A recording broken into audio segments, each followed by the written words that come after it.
audio is not the only place that has a reputation for being tough on us ladies. And I think there are many kids like that who are born to be record makers. Only 5% of women are in this industry.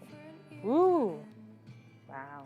Women are subjected to some real knuckleheads out there. I was an outsider because I was in a room filled with men. My decades were the 80s and the 90s, and you could count on one hand the prominent women who were engineers and producers in the music business. Feeling blue sometimes.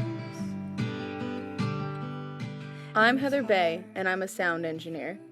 When I was younger, I was really interested in what went into producing records, and I started buying albums and going to shows. I fell in love with concerts and the live environment and was determined to make that a part of my life. I'm a student at SUNY New Paltz in New York and created my own audio production major, and from there I started working in sound on a regular basis. I've been hired for a few jobs as a live and recording engineer, and currently work on campus at Studley Theater. I have been lucky to meet some incredible women in this industry, and I just want people to know that even though there are so few of us, women do exist in the sound industry. I'm always looking to meet new women in this field because there just aren't that many. And I came across this mix engineer. She was really cool. Her name was Jess. I started off recording and mixing myself at home. Eventually, it led to my mixing my friends. And once I got to a place of realizing that it's something I wanted to pursue professionally, I started just mixing for free. And then after, a certain point of building a solid portfolio, I felt comfortable to start charging people. I take a lot of sound classes, and one of the first ones I took, there was a TA. Her name was Kim. And most of the classes just meet a bunch of guys. So to have a TA that was a woman was really cool. Just to see that there's other women doing what I do was really inspiring. In the New Paltz Theater Department, we have to do these things called TAPS, Theater Arts Participations. Found out that there was one where you could help put microphones on people called an A2, and it was entry level. You didn't need any experience.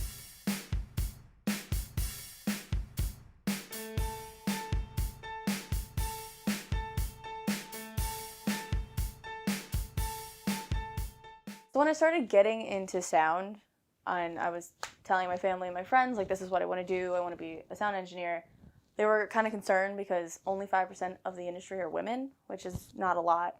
So, I took that into consideration, and I didn't care. Like, this is what I want to do. Only 5% of women is bullshit. It should be 50%.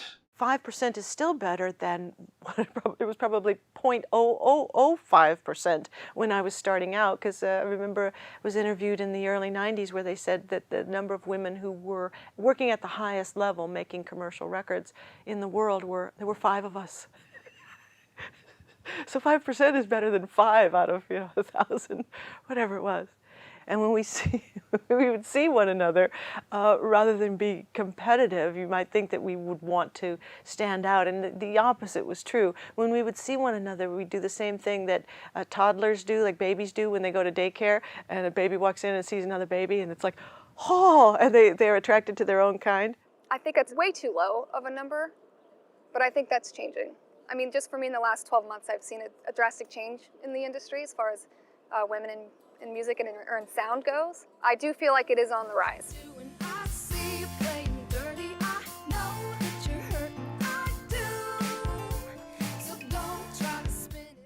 One of my sound professors at New Paltz happens to be a woman. Her name is Sunny.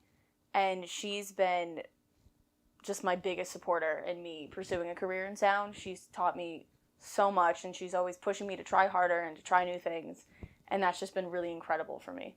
After I graduated from college, I wanted to work on theater and musicals, but I couldn't find anything I could do. And then one day I was doing the stage crew. Of course, I wanted to be around, so I started as a stage crew, assistant director, assistant stage management. I just wanted to be around the industry. And then one day, we couldn't use the orchestra.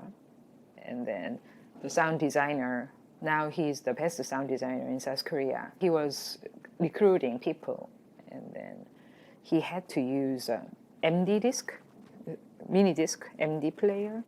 So he had to put 4 deck to make like live orchestra. So and then he asked me to play all the cues because I was an assistant director. I knew all the cues because I was in the room all the time.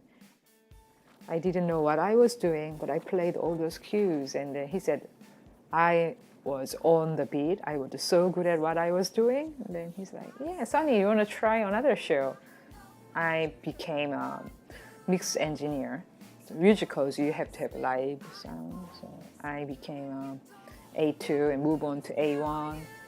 And I worked with other engineers from West End and Broadways, and I was inspired.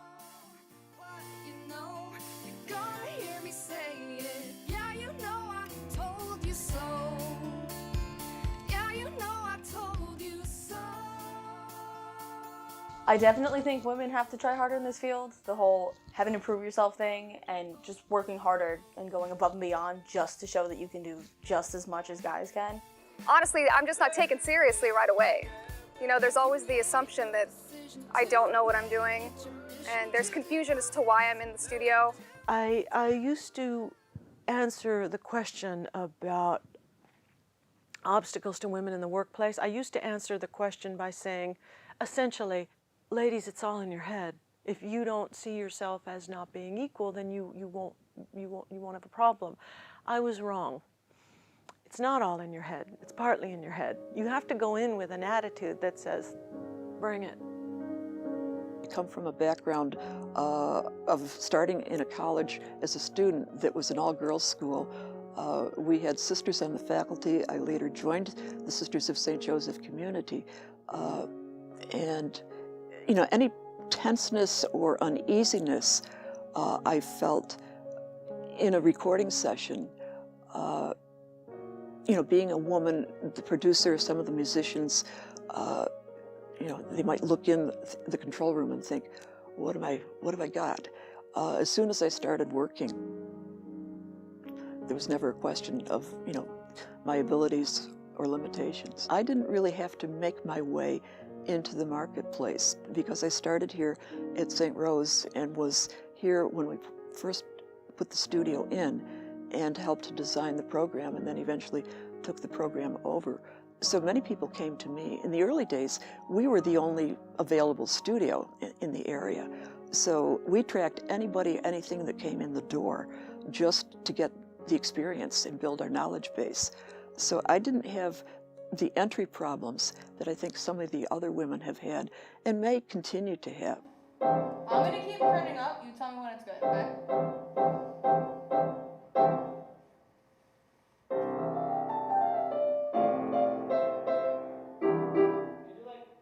Women are super influential on the sound industry just by showing other people, and specifically other women, that they're out there and they're working in this field, and that, you know, women like me, younger women, can do this too. Delia Derbyshire and Daphne Oram both worked with the BBC Radiophonic Workshop. Delia Derbyshire in terms of just developing a process for creating sounds using tape. Daphne Oram was there from the get-go, and besides just being a technological whiz, an engineer, developed her own synthesizer. Lamar invented the frequency hopping system, which is why we have wireless. And wireless more and more is becoming prominent in the sound field because of convenience and just necessity. So it's because of her that we have wireless microphones, wireless speakers, wireless monitors, etc. On the small scale, my professor in college, Sister Marianne Nelson at the College of St. Rose. I direct the music industry program. We're one of the oldest music industry programs, I think, in the country. We put together the program beginnings in the late 70s. I took the program over in 1981. The sisters are the ones that opened the door for me to jump into this kind of work, and, you know, supported me and tried to understand when I'd be spending many nights all night long in the studio or sleeping in the studio to keep the equipment going so the students could run all-night sessions. So, you know, they were very understanding about that. But I think my whole approach, I can trace back to our roots as Sisters of St. Joseph of Carondelet. The phrase is to serve the dear neighbor, but basically it means to be of service to anyone, anywhere, any time, any situation. But no matter where we are or who we are representing a group and a theology and a philosophy of service. So I've brought that into the workplace.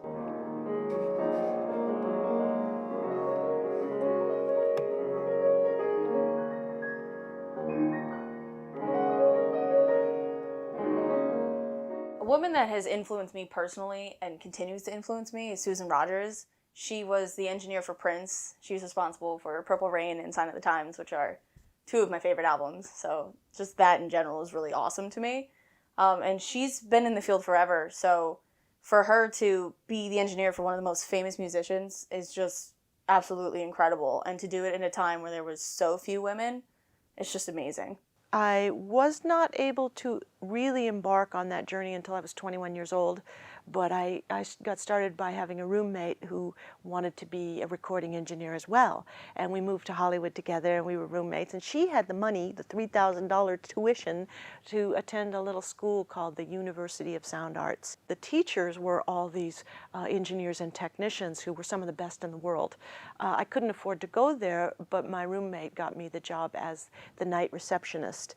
And I would be there and I would see these teachers come in and out. And I would help, do the filing and the paperwork. And then I heard a sentence that changed my life. There was a teacher there who was a maintenance technician, and he told one of the students, he said to the kid, if you always want to have a job, become a maintenance tech.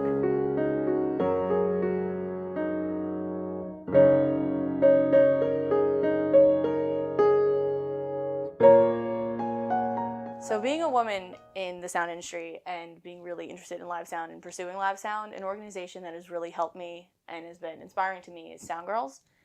They are an organization that promotes gender equality within the sound industry, as well as provides like a safe space for women to talk about their experiences and to network.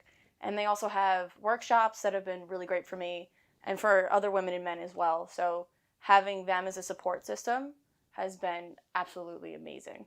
And then there's this more of a recent group called Female Frequency, who I'm a part of. And that's more about generating female-produced EPs as a way of empowering and inspiring not just women artists, but women in the production side of it as well. So with Women's Audio Mission, Sound Girls, and Female Frequency, they're showing other women that, like, hey, we're here too, you can do this too.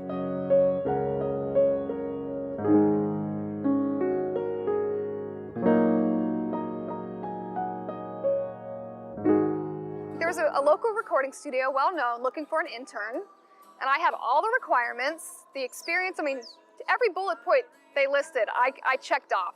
And so I submitted my name, my availability, whatever, and the guy called, and I was like, oh, this is cool, like they called, right? He's like, so you want to be an intern here? And I could feel the vibe of his tone changing. I was like, well, yes, that is why I submitted my portfolio and resume. And then he says, so how old are you? And he got super creepy. And then I, for some reason, answered him because I felt weird and on the spot. And he's like, oh, yeah, that's a good age. And I was like, all right, well, thank you. So I was doing another show at Studley once, and it was one of the jazz shows, and they're pretty high-demand sound shows. And I was getting the stage ready and working with the musicians, and as I was coming back to get something from the board, one of the guys was like, hey, just want to let you know, you looked really hot today with your sunglasses and your leather jacket. And I just got so pissed off because I was there to work, and that was just the end of it for the night. I'm like, I don't want to be near this guy anymore. Just stuff like that is really distracting when you're working, and it just shouldn't happen.